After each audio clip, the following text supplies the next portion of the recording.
ଯେତେବେଳେ ଓଡ଼ିଆ ଅସ୍ମିତାର ଏକ ଅନନ୍ୟ ତଥା ଓଡ଼ିଶାର ଗଣପର୍ବ ରଜ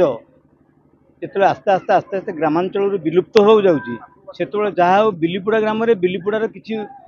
ଭାଇମାନଙ୍କର ଯୁବକ ଭାଇମାନଙ୍କର ପ୍ରଚେଷ୍ଟାରେ ଏଠି ୟାକୁ ଉଜ୍ଜୀବିତ କରିବା ପାଇଁ ଯେଉଁ ପ୍ରଚେଷ୍ଟା, ଏ କମ୍ କଥା ନୁହେଁ। ରଜ ଭଳି ଏକ ପର୍ବ ଏ ଗୋଟେ ଭାଇଚାରା ସୃଷ୍ଟି କରିଥାଏ। परस्पर भितर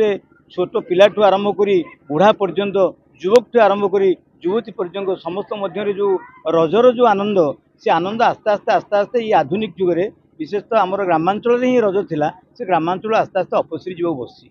चाहे खुशी कथा से ग्रामांचल भितर एठी आज जो रज महोत्सव पालन कराऊँगी ये अंचल कला और संस्कृति को पुणी थे उज्जीवित करने कला संस्कृति मध्यम भाईचारा को पुणी थे बढ़ाई जो उद्यम भाई मैंने बिलीपड़ा ग्राम युवक साथी मैंने आउ थे मुझे प्रशंसा करुच्ची एवं आशा रखुची ये भली सबु जगार जो ये हम ताले गाँ को पुणी फेरी आसो गाँव से रज गाँव से आनंद गाँव से भाईचारा कहीं ना ये सहराभिमुखी समस्त होती गाँव जो संस्कृति आज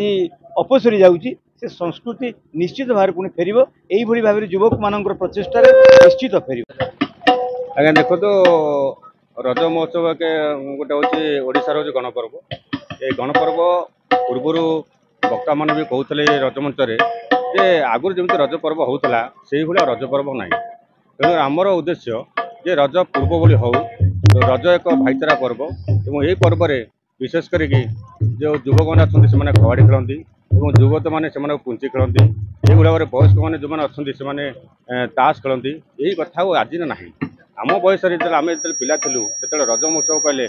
आमर हिसाब किताब किसी न थाए आम बड़ भाई संगे भी कबाड़ी खेली दू यही पड़िया ये जो पड़िया आज रज महोत्सव होती पड़िया कबाड़ी खेल केते धूली जोतार कि ठीक रखना कि कथा को आम पुनरावृत्ति साउंटापी ये कार्यक्रम 3 वर्ष धरी करुचु आशा रखीचु आगामी वर्ष यही प्रोग्राम को धीरे धीरे बढ़ेबू एवं जो परंपरा सब हजि जाऊँगी परंपरा को देखु गणतंत्र महापर्व जो निर्वाचन गला क्या मनरे दुख क्या मनरे सुख अच्छी तेणु सभी मनरे सुख फेरे आने रज आसी 3 दिन धरी रज से रजरे आम प्रयास करूँ विगत दिन सब कथा को बोली पुणी आगामी दिन गढ़ापी पुणी